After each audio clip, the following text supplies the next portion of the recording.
సనాతన ధర్మంలో విడాకులే లేనప్పుడు పవన్ కళ్యాణ్ ఎలా విడాకులు తీసుకున్నాడు?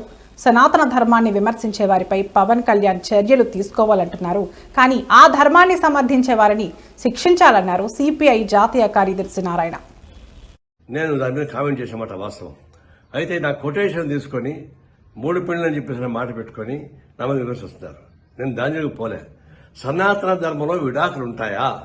నేను అడిగిన ప్రశ్న అది. సనాతన ధర్మంలో విడాకులు లేదు. ఎందుకంటే ఒకసారి పెళ్లి చేసుకున్న తర్వాత భర్త ఎంత వేధించినా, ఎంత ఏడిపించినా, వాడు ఎంత యథోపనం చేసినా అతనితోనే కాపురం చేయాలి.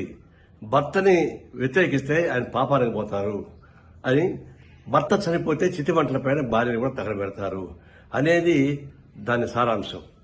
అలాంటి సారాంశం నెత్తికెక్కించుకొని పవన్ కళ్యాణ్ మాట్లాడుతున్నప్పుడు, మరి విడాకులే లేనప్పుడు మరి మీరు ముగ్గురికి విడాకులు ఇచ్చారని చెప్పేసి ప్రశ్న నేను ముగ్గురు ఒకసారి పెళ్లి చేసుకొని చెప్పలే. విడాకులు తీసుకొని పెళ్లి చేసుకున్నమాట వాస్తవం. అది నాకు ఇప్పుడు తెలుసు. నేను దాని వరకు ఇప్పుడు పోలే. నేను ఫస్ట్ టైం అంటున్నా.